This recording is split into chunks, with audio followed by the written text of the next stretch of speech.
Aujourd'hui, on va parler d'un sujet encore très important parce que la marche avec le Seigneur, il y a des fondamentaux, il y a des choses que l'on se doit obligatoirement de connaître.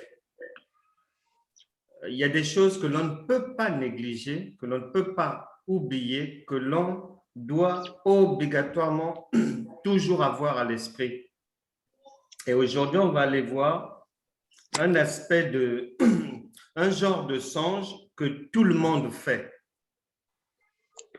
Tout le monde fait ce genre de songe et j'ai fait le tri et j'ai pris un songe qui a été fait par une personne et en lisant ce songe, il y a une évidence, c'est que beaucoup de gens font ce genre de songe et chacun de nous va se retrouver là-dedans. On a déjà fait ce genre de songe euh, plusieurs fois, surtout lorsqu'on est enfant de Dieu. La personne fait le rêve suivant. Elle rêve qu'avec son conjoint, ils arrivent comme dans la visite d'un logement. C'est comme si, dans le songe, le couple est à la recherche d'une maison. Et ils arrivent quelque part où des agents immobiliers vont commencer à leur faire la visite d'un logement. Allons dans la parole de Dieu à ce stade. 1 Corinthiens chapitre 3, verset 16. «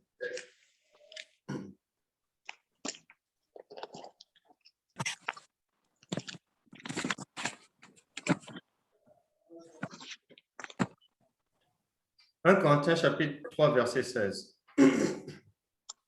J'y suis. Je peux lire? Bien sûr. Ne savez-vous pas que vous êtes le temple de Dieu et que l'Esprit de Dieu habite en vous? Amen. Amen. Amen. Emilienne, est-ce que tu peux arranger ta caméra, s'il te plaît? On ne te voit pas bien. C'est un peu difficile, Il faut la centrer un peu de l'autre côté. Ouais, là, ça va. Alors, tu disais, Corinne? Donc, 1 Corinthiens 3, 16. Ne savez-vous pas que vous êtes le temple de Dieu et que l'Esprit de Dieu habite en vous? Amen. Amen.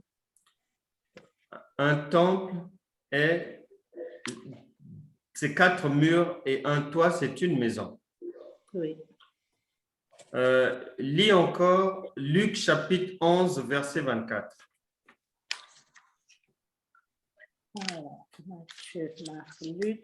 Luc 11, chapitre 11, verset 24. 24. J'y suis, je vais lire. Lorsque l'esprit impur est sorti d'un homme... C'est Jésus qui parle, hein? Oui. Vas-y. D'accord. Lorsque l'esprit impur est sorti d'un homme, il va dans les lieux arides pour chercher du repos. N'en trouvant point, il dit, je retournerai dans ma maison d'où je suis sorti. Amen. Donc, Amen. On parle d'un homme et Jésus parle de l'homme en termes de maison.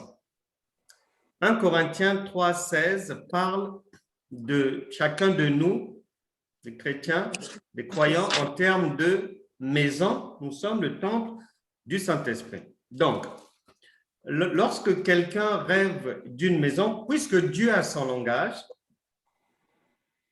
lorsque quelqu'un rêve d'une maison, le langage de Dieu, il est spirituel, donc je peux dire à au moins 80%, lorsque quelqu'un rêve d'une maison, Dieu ne lui parle pas de la maison des hommes, maison des murs, mais de la personne elle-même. Donc, dans le songe, la visite de la maison commence et ceux qui font la visite disent au couple de monter à l'étage. C'est une bonne chose lorsque dans un songe, on rêve que l'on monte. Monter, c'est mieux que descendre. On monte toujours vers des sommets, on monte vers la montagne, on monte pour avoir une meilleure position, que ce soit sociale, spirituelle et autres. Donc, quand on monte dans un songe, c'est bien. Arrivé à l'étage, la personne qui fait le songe s'exclame que à l'étage, il y a une chambre là-bas et elle dit, c'est ici notre chambre. Et dans cette chambre, il y a 3 lits. Et l'indication qui va en fait confirmer la présence de Dieu dans ce lieu, c'est que il y a 3 lits.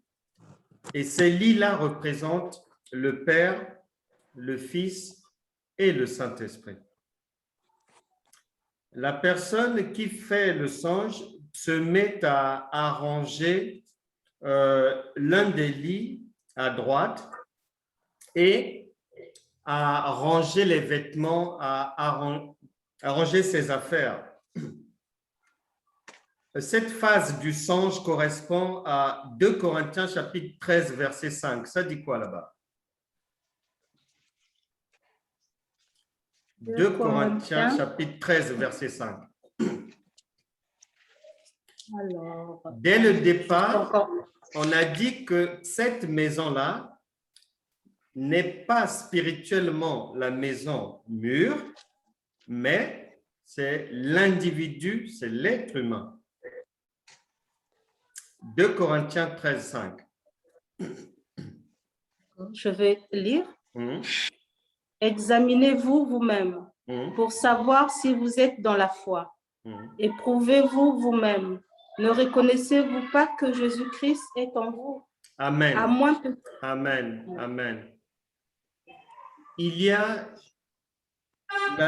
Dieu dit, examinez-vous vous-même. Lorsque tu rêves que tu es en train d'arranger des affaires, c'est-à-dire que tu es en train de mettre en ordre ta propre vie. Et le Seigneur t'encourage, nous encourage toujours à le faire, déjà à travers cette parole. C'est pour ça qu'on doit s'examiner en permanence. Maintenant, cette examination va donner lieu à la personne arrange les affaires et dans cette chambre-là, il y a 2 personnes qui vont aller occuper l'un des 3 lits. Et ensuite, il y a une autre personne qui va occuper un autre lit. Et il y a le couple qui occupera le 3e lit, puisque la personne avait dit que c'est ici notre chambre. Et les 2 autres lits sont occupés par 3 personnes qui représentent toujours le Père, le Fils et le Saint-Esprit. Donc, dans ce songe, le Père, le Fils et le Saint-Esprit sont présents dans la vie de cette personne qui est en train de mettre en ordre sa vie, de ranger sa vie. Et Dieu est content. Alors, comment nous le savons qu'il est content? Parce qu'il y a 3 personnes qui décident aussi, qui trouvent que le lieu est bien. Allons dans Jean chapitre 14, verset 23.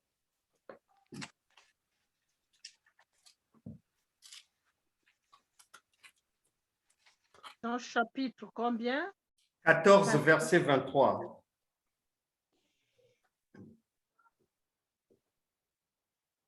C'est toujours le Seigneur Jésus qui parle. Quelqu'un peut lire? Je peux continuer à lire. Oui, Jean chapitre 14, verset 23. 23. Jésus lui répondit, si quelqu'un m'aime, il gardera ma parole, et mon Père l'aimera. Nous viendrons à lui et nous ferons notre demeure chez lui. Amen. Si quelqu'un m'aime, or, aimer, c'est lorsqu'on obéit, lorsqu'on respecte, lorsqu'on est conforme à la parole de Dieu, lorsqu'on garde sa parole et qu'on marche selon les standards de Dieu. Le Seigneur dit, ce n'est qu'à ces conditions-là que mon Père aimera la personne. Nous viendrons à lui et nous ferons notre demeure chez lui. Donc, on va s'établir là parce que c'est un lieu agréable. Donc, dans ce sens, c'est une indication. Tout enfant de Dieu fait ce genre de songe. Dieu est un père. Il y a des pères parmi nous. Il y a des mamans. Lorsqu'on a un enfant, lorsqu'on a des enfants, c'est-à-dire, on ne laisse pas l'enfant se comporter comme il veut, mener sa vie, faire ce qu'il veut. Non. On donne toujours des instructions à l'enfant et on vérifie toujours si l'enfant se comporte comme la mère le souhaite, comme le père le veut, comme les parents veulent, obligatoirement. C'est-à-dire, l'homme n'a rien inventé. C'est comme ça que Dieu fonctionne avec nous. Périodiquement, il y a une vérification, il y a un contrôle qui va se faire. Dieu va vérifier si ce qu'il nous a dit, nous obéissons à ça, on se comporte bien. Est-ce qu'on met notre vie en ordre ou on continue dans l'alcool? Est-ce qu'on continue dans des mauvaises choses ou bien on se range?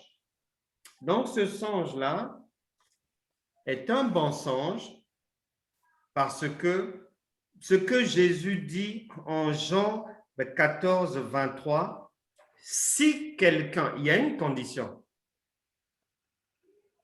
et la Bible déclare que Dieu est je suis et il est omniprésent. Donc, ça se passe maintenant. Si quelqu'un m'aime, c'est-à-dire est agréable à Dieu, garde sa parole, le Père va l'aimer. Et il dit, nous viendrons à lui. Donc, c'est le Père, le Fils et le Saint-Esprit qui vont venir vivre dans le cœur de la personne. Et donc, la personne qui a fait ce songe, c'est un très bon songe. C'est la vérification de sa conduite. Il y a un contrôle périodique.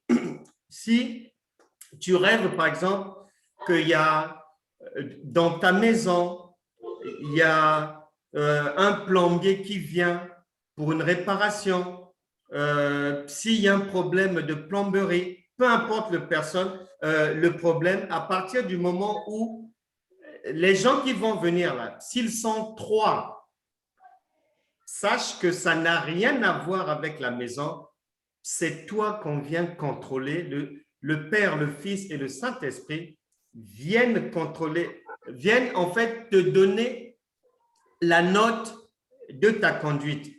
S'ils décident de rester avec toi, c'est que c'est bon, c'est positif, ton comportement convient à Dieu. S'ils te font des reproches ou s'ils ne restent pas chez toi, c'est qu'il faut encore revoir certaines choses.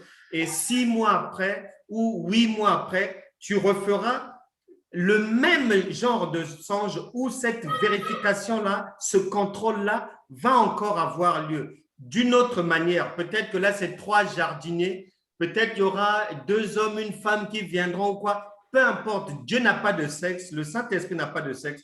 À partir du moment où il y a 3 personnes qui passent chez toi, qui viennent contrôler quelque chose ou qui apportent un message ou ça tourne autour de ça, c'est que c'est un contrôle. On vient te donner la note de ta marche dans le royaume de Dieu. Donc, soit elle est bonne ou soit elle est mauvaise. Et ce genre de songe nous permet de réajuster notre comportement, de nous ajuster, de savoir que, non, ce n'est pas encore bon. Il faut que je m'améliore encore. Donc, je vérifie dans ma vie où est-ce que j'ai encore des lacunes, j'ai encore des manquements. Est-ce que Dieu m'a demandé de pardonner à une personne et que je ne l'ai pas encore fait? Ou bien je l'ai fait même hypocritement, ou je ne l'ai pas bien fait. Donc, il y a tout ça là. Il y a une vérification. Nous, avec nos enfants, on vérifie la vie de l'enfant, surtout que ce soit les cahiers de l'école, que ce soit les vêtements qu'il met. On vérifie tout. Est-ce qu'il est bien lavé? Dieu, c'est ce que nous avons pris ça chez Dieu. Dieu nous vérifie dans tous les compartiments, que ça nous plaise ou pas. Et il faut qu'il soit satisfait pour nous donner plus facilement ou nous permettre d'aller au niveau suivant, à la bénédiction suivante et tout. Et donc, en général, lorsque quelque chose ne marche pas, quelque chose n'avance pas, ayant aussi le réflexe de se dire, bon, est-ce qu'il n'y a pas quelque chose que je dois réajuster dans ma vie? Mais quoi qu'il en soit, il faut retenir que Dieu, comme un père, comme une mère, qui dit à l'enfant la conduite à tenir et qui vérifie si l'enfant fait ce qu'on lui a... Si tu dis à l'enfant, bon, tu peux sortir, mais reviens à 15h ou reviens à 18h. Tu vérifieras si l'enfant est rentré à l'heure que tu avais donnée. Et s'il ne rentre pas à cette heure-là, tu ne seras pas d'accord. Mais Dieu, c'est ce qu'il fait avec nous aussi. Il y a une vérification permanente. Si quelqu'un est agréable à Dieu, s'il garde la parole de Dieu, ça va plaire au Père. Ce n'est qu'à ce moment-là que le Père, le Fils et le Saint-Esprit vont demeurer chez la personne, c'est-à-dire la personne sera exaucée dans ses volontés. Amen. Maintenant, il y a il y a parfois des songes avec des maisons qui sont en fait des songes par lesquels Dieu te parle de la maison physique, mais dans ce cas-là, il n'y a pas d'élément attestant qu'il s'agit de la maison physique. Là, on est dans le spirituel. La maison physique, on y reviendra un autre jour parce que le Seigneur, qui est un père, qui est une mère, dit à son enfant, tu veux déménager. Quand tu en parles à ton père ou à ta mère, quand ton enfant t'en parle, tu vas poser des questions à l'enfant. C'est dans quel quartier? C'est où? C'est comment? L'environnement, le bail, etc., etc. ou bien si tu veux acheter. Ben, Dieu, il fait pareil avec nous. Il va te dire si là où tu veux aller déménager, là où tu veux aller habiter, si c'est bon ou pas, si c'est un bon endroit, parce qu'il y a des choses qu'il n'y a que Dieu qui connaît. Il connaît l'avenir, donc il sait si là où tu veux aller vivre, si dans 2 ans, 5 ans, 6 ans, il y aura une fuite de gaz, s'il y aura une explosion là-bas, s'il y aura des mauvais voisins qui viendront habiter dans les parages, la drogue va s'installer dans le quartier et tout, peut-être 2 ans après, 3 ans après, Dieu le sait, à ce moment-là, il peut te déconseiller d'aller habiter là-bas. Et parfois aussi, il va te parler parce qu'il y a des maisons qui sont hantées. Il y a des maisons dans lesquelles il y a des démons. Il y a des maisons dans lesquelles ceux qui les occupaient avant toi ont eu à faire des pratiques, ont eu à faire des choses bizarres. Donc Dieu va, comme c'est un père, il va dire à son enfant, il va dire à sa fille, à son fils, là-bas, tu peux y aller ou n'y va pas dans cette maison physique, mais on y reviendra sur les songes dans lesquels Dieu parle de la maison physique. Aujourd'hui, c'était le spirituel parce que Dieu nous considère comme des maisons. Nous sommes le temple du Saint-Esprit et Dieu vérifie si cette maison est ordonnée, si elle est propre, si tout est bien tenu, et il nous le fait savoir périodiquement pour nous permettre de nous ajuster afin que lorsqu'il va nous rappeler que nous puissions aller auprès de lui et non auprès de l'autre. Amen. Amen. Y a-t-il des questions?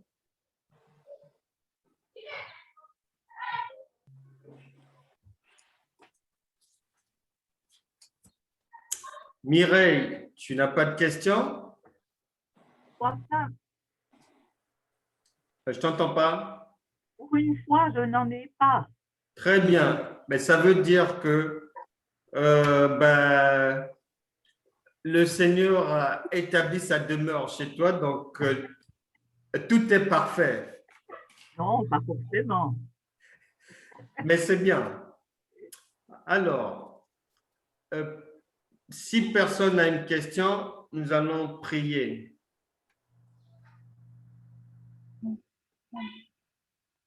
En tout cas, qu'on le veuille ou non, qu'on le comprenne ou non, qu'on se souvienne de ses songes ou non, obligatoirement, Dieu va périodiquement nous donner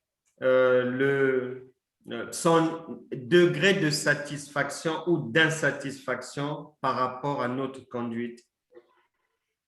C'est une question. Oui.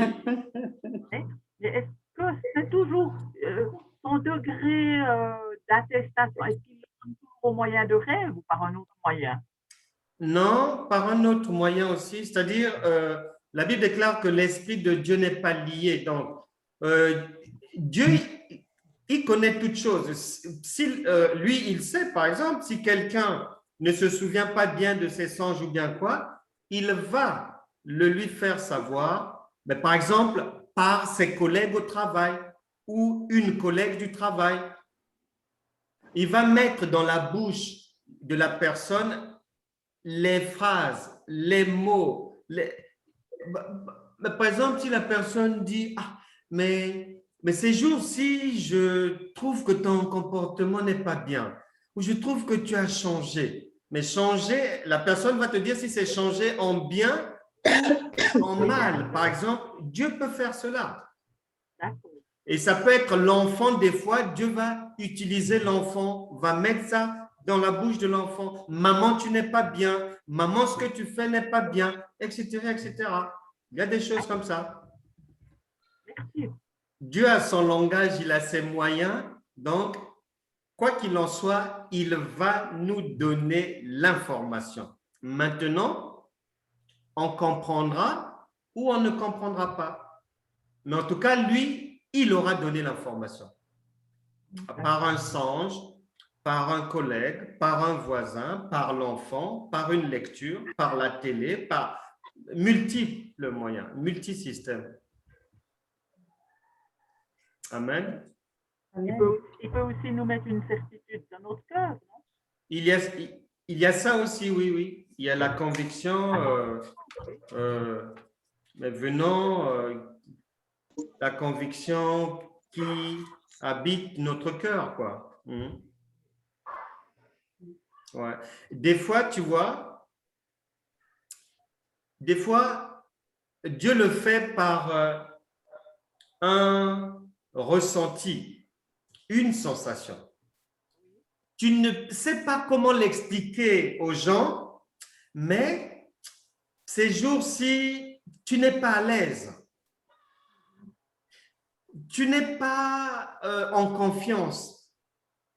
Ou tu es dans un état fébrile, mais tu ne sais pas pourquoi.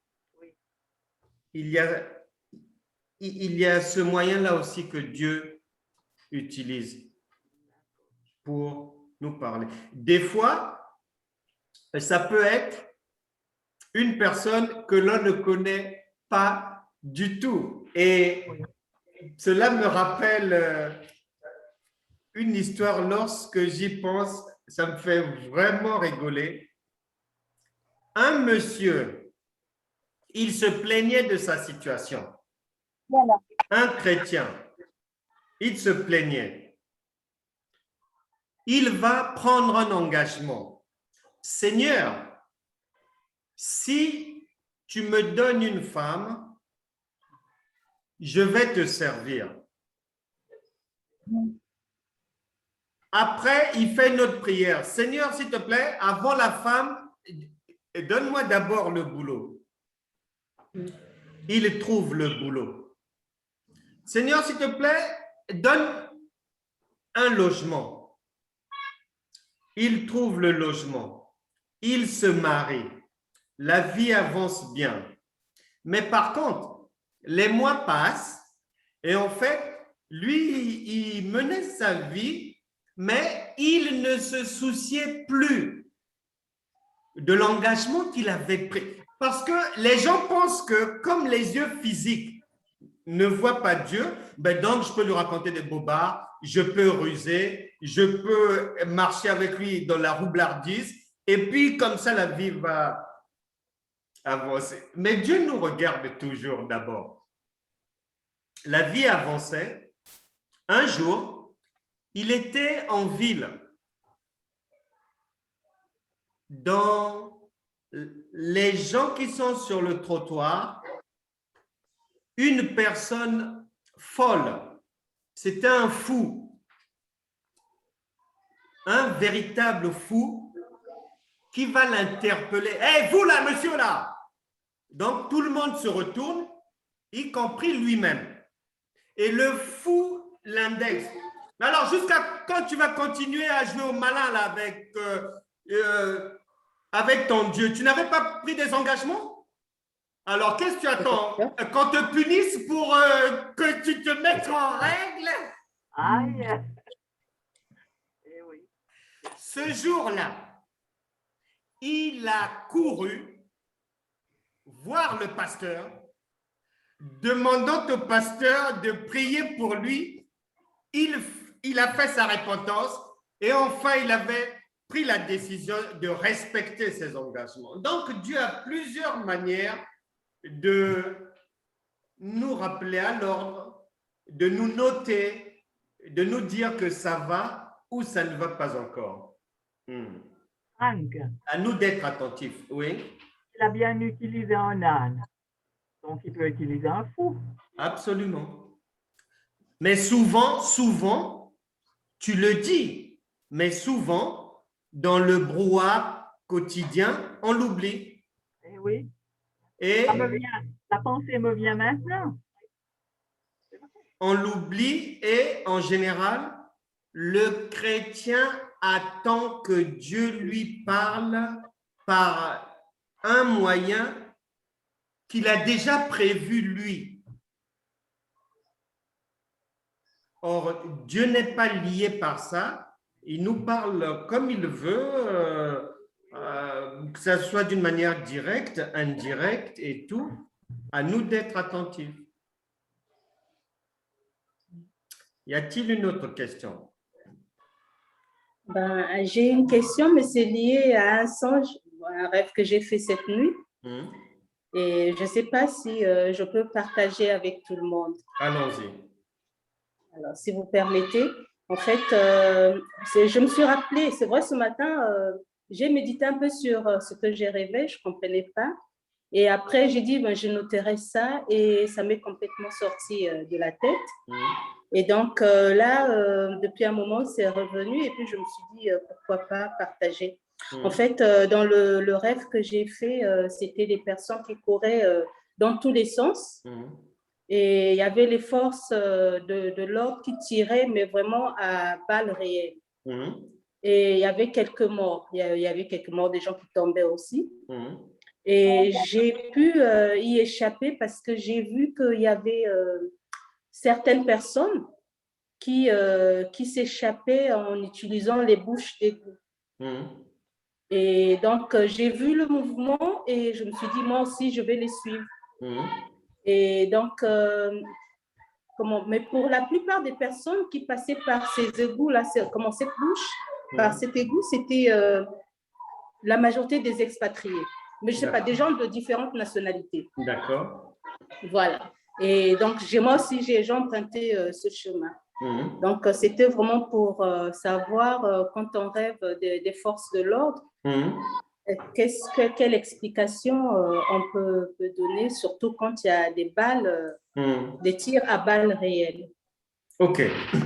Il y a plusieurs explications possibles. La première, tu es toi-même dans une période où tu es comme dans un combat spirituel. Tu peux faire ce genre de songe.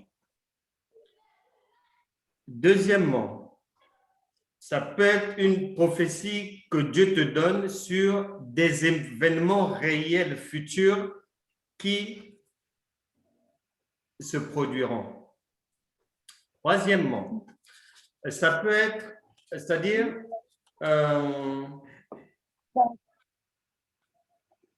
tu as dit que les gens prenaient un tunnel, hein? Oui, c'est ça. OK. Dans ce tunnel-là, toi, tu étais où? Devant ou derrière? En fait, je devais être derrière parce qu'il y avait déjà quelques personnes qui l'avaient emprunté. OK. Donc, je les ai suivis. Maintenant, ce tunnel-là, tu vois le bout du tunnel ou pas? Pas du tout. Je me souviens plus de la suite, mais j'étais juste dans le tunnel. Je ne sais pas où ça conduisait. Alors, écoute bien. Tu vas te souvenir que la parole de Dieu qualifie aussi ceux qui ne connaissent pas Dieu d'étrangers. La Bible déclare, ils sont étrangers à la vie de Dieu, à la vie divine. Tu le reconnais, oui ou non? Oui. Donc, le songe peut vouloir dire que c'est un devoir que Dieu te donne dans ce monde en danger. Tu vois bien le danger, ça tire de partout, donc il y a un danger et il faut se mettre à l'abri, il faut sauver les gens, il faut les secourir et ça passe par une espèce de tunnel et il y a des étrangers et ça peut vouloir dire que ces étrangers-là, ces gens qui ne connaissent pas Dieu, il faut les secourir en en les emmenant, en les conduisant à Dieu. Est-ce que tu as compris? Oui. Voilà. Dieu a son langage. Et toi-même, tu as dit que c'était des expatriés, il y avait beaucoup d'étrangers. Spirituellement, bibliquement, étranger veut dire des gens qui ne connaissent pas Dieu. Donc, il faut les conduire vers la lumière parce qu'il y a un danger. D'accord? Oui. Donc, il y a plusieurs interprétations possibles, mais si tu veux mon avis, pour moi, c'est la troisième option. Je ne sais pas, c'est quelque chose, je me dis, même avec toutes les explications que tu donnes, je trouve que la troisième hypothèse, la troisième explication, elle est bonne parce que, en fait, j'ai fait 2 rêves, ça se suivait. Et je ne sais pas, excusez-moi pour les autres participants, si je monopolise la parole, si je dois partager ça. Non, il faut partager, ce sont des rêves que tout le monde fait. Maintenant, donc, j'avais fait un premier rêve, c'était ma marraine. Elle est décédée il y a quelques années. Et dans le rêve, elle était, elle avait comme fonction de correctrice des copies d'examen. En tout cas, c'est ce qu'elle faisait. Mais dans la vraie vie, elle travaillait à l'OMS. Donc, rien à voir avec ce qu'elle faisait dans le rêve. Et donc, c'était un groupe. En tout cas, c'était comme une sorte d'élite. Leur rôle, c'était de corriger des copies d'examen, mais je ne sais pas c'était quoi comme examen. Et donc, moi, je faisais partie des apprentis, si je peux parler ainsi. Et dans notre coin, on faisait de la pré-correction. Donc, avant que ces copies n'arrivent à ceux qui font fonction de correcteurs, et donc nous, je sais pas moi, on repérait ce qui était bon ou pas bon sur la copie. Et donc, ça faisait un moment, ça durait, et du coup, ma marraine m'a surpris. En fait, elle a pris ce que moi, je notais. Oui. Et après, elle m'a dit, je sens que tu es prête à faire le même service que moi. Désormais, tu ne fais plus partie des pré-correcteurs, mais tu viens avec nous. Donc, voilà, c'est pour ça que je dis qu'en fait, il y a un lien avec ce qui s'est passé dans le deuxième rêve par rapport à la troisième explication que tu as donnée. C'est pas, en tout cas pour moi. Tu sais, lorsqu'on est dans le Seigneur, on oublie souvent quelque chose. On oublie souvent ceci. On devient enfant de Dieu et par conséquent, automatiquement, on est appelé à poursuivre l'œuvre de Christ et on est nommé ambassadeur de Christ, un représentant. Donc, tu as un job à faire. Mais nous, lorsqu'on devient enfant de Dieu, on est préoccupé par notre quotidien, nos projets, notre vie. Or, Dieu ne s'occupe pas de ça. Dieu s'occupe d'abord, ce qu'il y a comme priorité, ce sont les objectifs du royaume de Dieu. Et bien souvent, beaucoup de gens, lorsqu'ils font des songes, ils vont les ramener directement à leur propre quotidien. Et généralement, non. Dieu nous parle de ce qu'il nous a demandé de faire et que nous ne faisons pas encore. Le songe que tu viens d'expliquer, le premier là, oui. Ce matin, une personne m'a expliqué pratiquement le même songe avec un tunnel. Et la personne aussi, elle pensait que non, c'était une histoire, son interprétation était humaine. Je lui ai dit non. C'est le secours à apporter aux gens. Et le secours de Dieu, l'œuvre de Dieu est d'abord et avant tout spirituelle. Et je le répète, je le répéterai toujours, si Dieu te demande de faire quelque chose et que dans le monde, les gens font déjà la même chose, il y a de très fortes chances que ce n'est pas Dieu qui t'a demandé de faire ça. Pourquoi? Parce que ce que Dieu va te demander de faire, il faut qu'il y ait toujours quelque chose que quelqu'un qui ne connaît pas Dieu ne peut pas faire, obligatoirement. Donc, ce que Dieu te demande de faire a toujours une dimension spirituelle. Je peux aimer m'occuper des orphelins. Et beaucoup de gens, beaucoup de chrétiens font des projets pour s'occuper des orphelins et tout ce genre de trucs. Et ils versent ça dans la volonté de Dieu. Mais il y a déjà 1 milliard d'associations païennes qui font ça. Et Dieu ne peut pas te prendre et te demander de faire uniquement ce que les autres font déjà. Et des gens même qui ne connaissent même pas Dieu font. Non.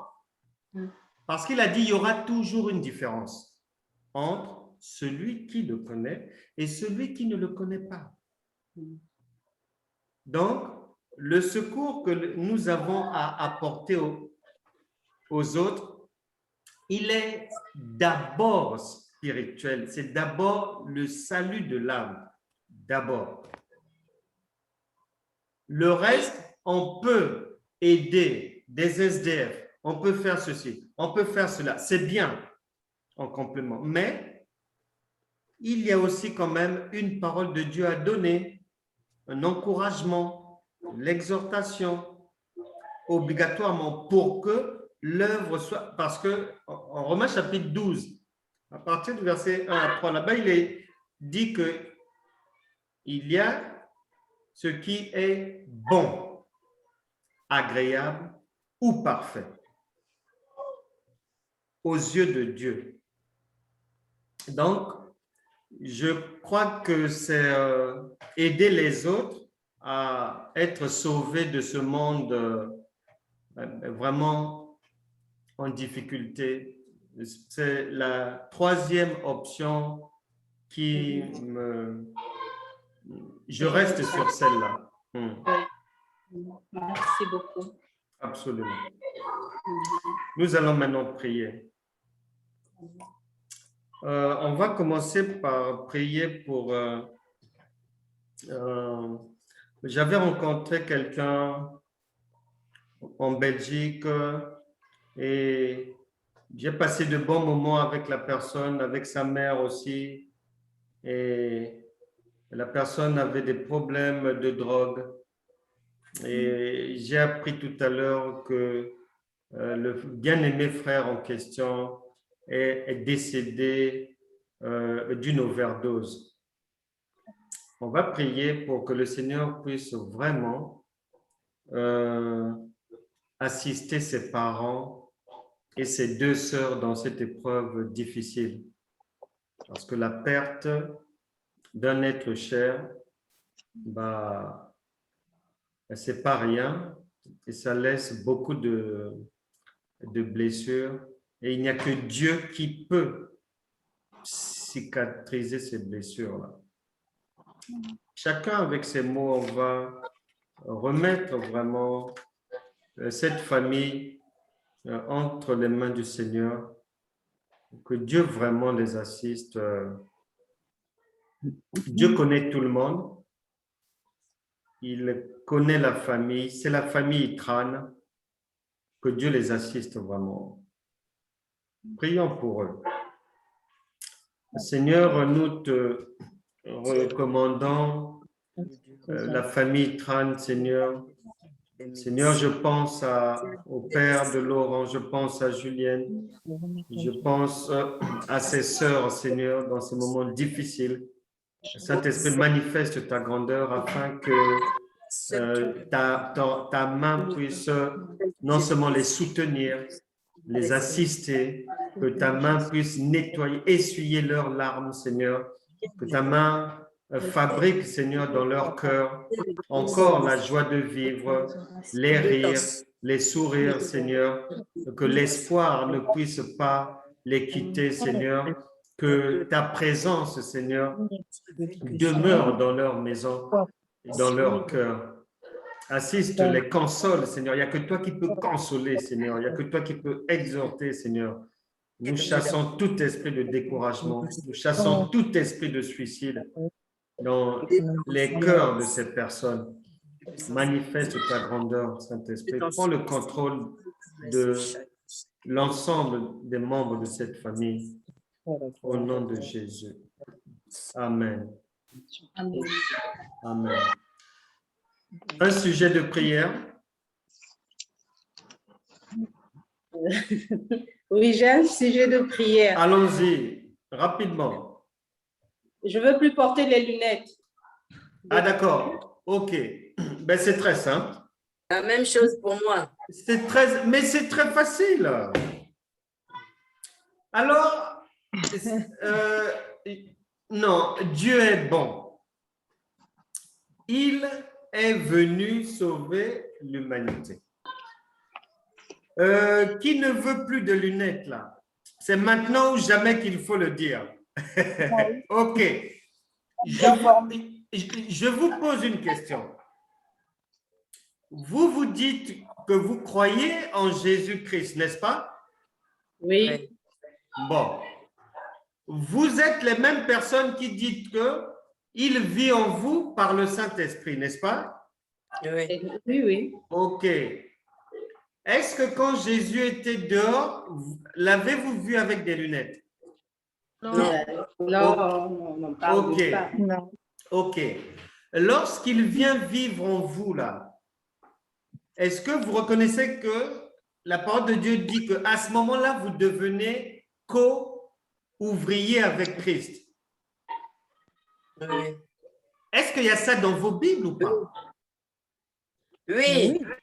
Est-ce que vous reconnaissez que lui, c'est l'époux et vous, c'est l'épouse et qu'à ce moment-là, il y a une alliance? Vous le reconnaissez ou pas? Oui, on reconnaît. OK. Est-ce que vous reconnaissez que la Bible déclare dans Genèse, non, je viens à Matthieu chapitre 19, versets 5 à 6, que les deux deviendront une même chair. Vous le reconnaissez ou pas? Oui, on le reconnaît. Conclusion.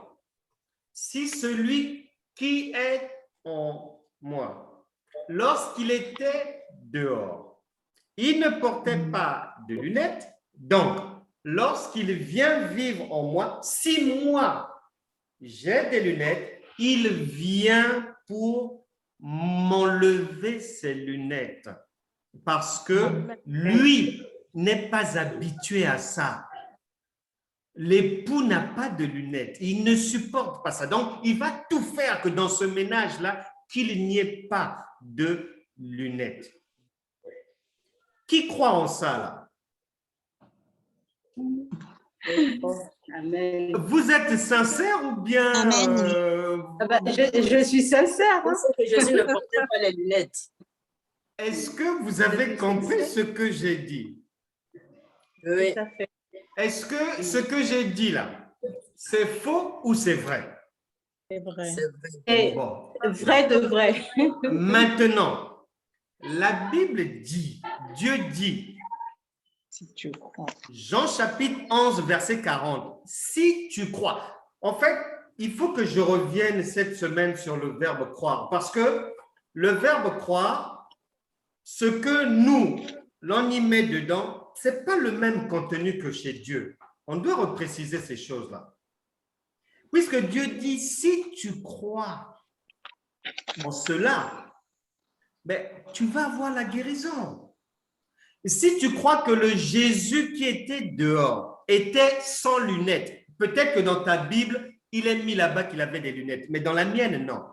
Et si tu crois aussi qu'il est venu vivre en toi, si tu crois que lorsqu'il vient vivre en toi, vous devenez une même personne, Alors, si tu crois que celui qui était dehors sans lunettes, c'est le même qui ne va pas supporter les lunettes, si tu crois en ça, tu auras la guérison.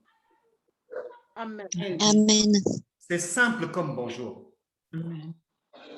C'est simple comme bonjour. C'est ce que veut dire Jean chapitre 11, verset 40.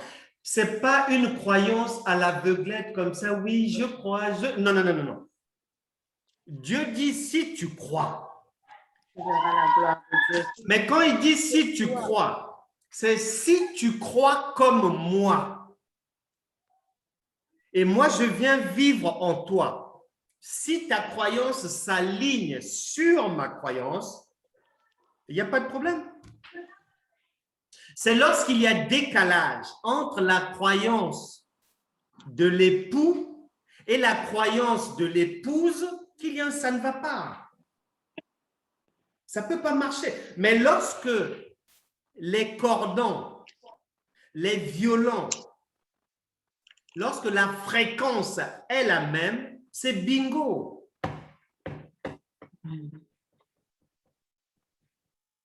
C'est ce qu'a expérimenté notre amie Diane Lamontagne au Québec, là-bas.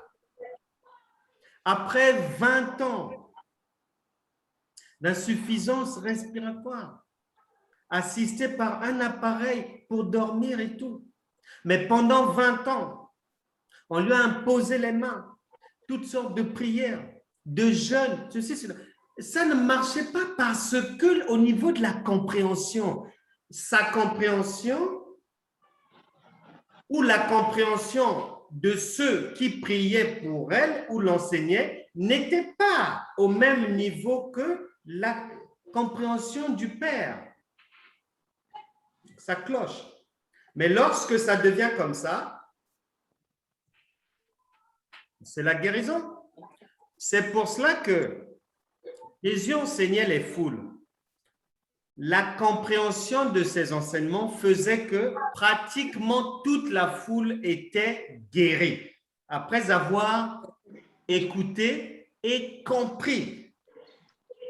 Maintenant, il restait 2 à 3 personnes ou une personne qui en fait n'était pas guérie parce qu'elle n'avait pas encore comprise. Et Jésus était obligé, il voit un aveugle.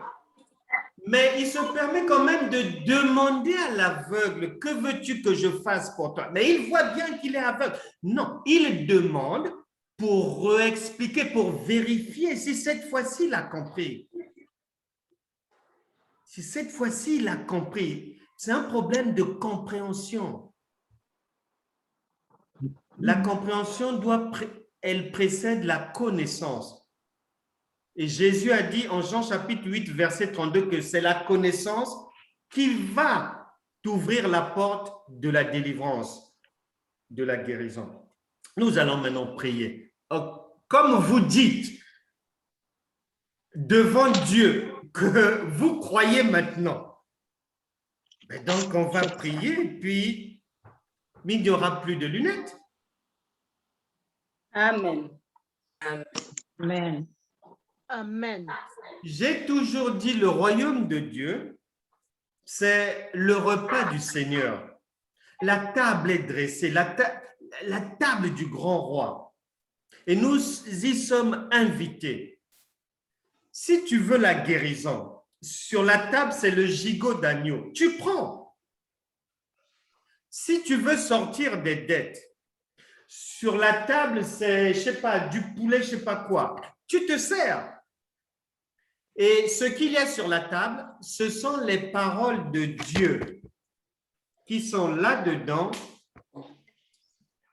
Une fois comprises, te permettent de sortir du problème. Simplement, très simple. Prions maintenant par la foi. Au nom de Jésus, par l'autorité de Christ, nous disons non à la cécité. Nous disons non aux lunettes. Nous disons non à la presbytie, la myopie. Nous disons non à l'opération au niveau des problèmes, au niveau des cataractes. Nous disons non à tout cela. Que le sang de Jésus nettoie tous les corps ici présents et que de la banque de Christ, qu'une nouvelle vue, des yeux neufs viennent dans les orbites de tout un chacun. Je réprime la myopie. Je réprime toute difficulté oculaire par la puissance du Saint-Esprit. Au nom de Jésus, Amen. Amen. Amen. Amen. Un autre sujet de prière.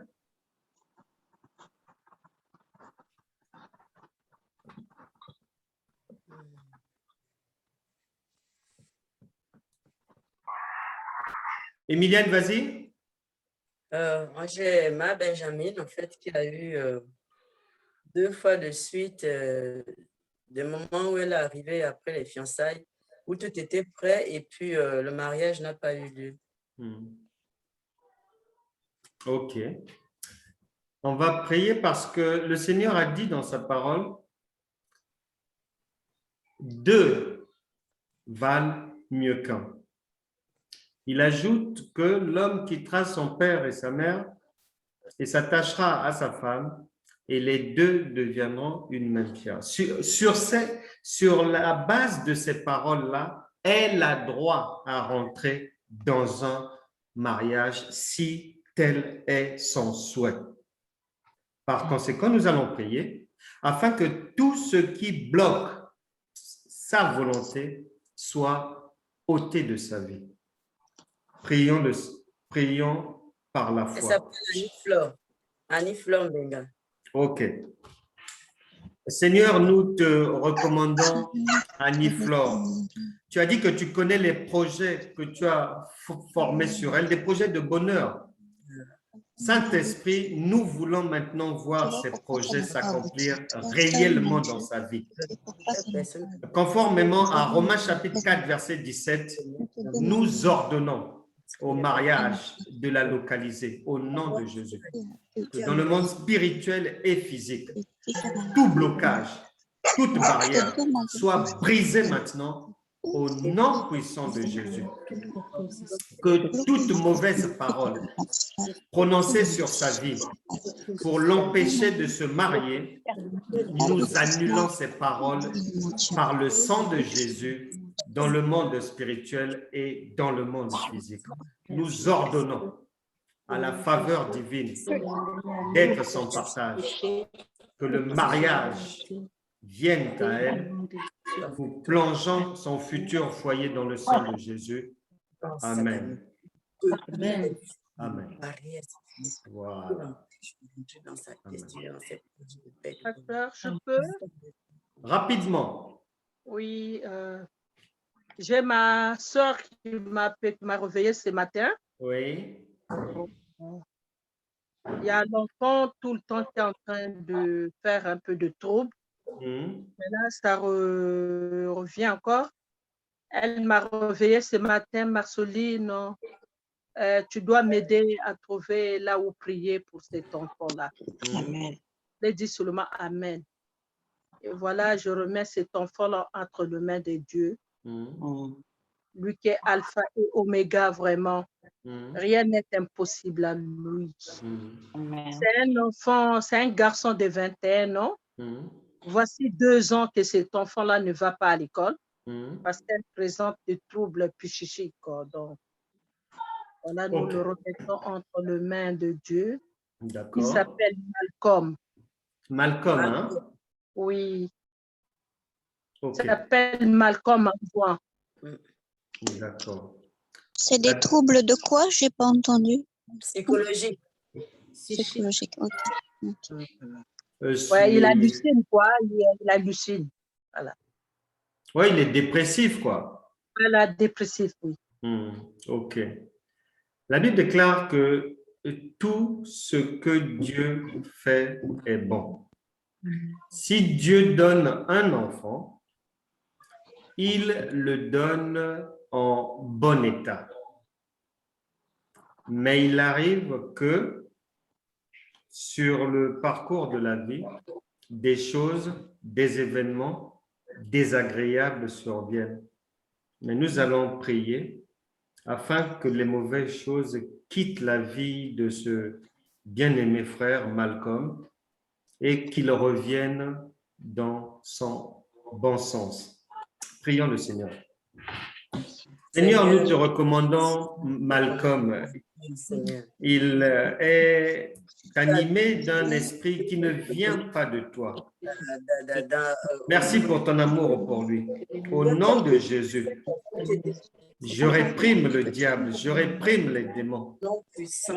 Vous libérez ce corps, vous lâchez prise au nom puissant de Jésus.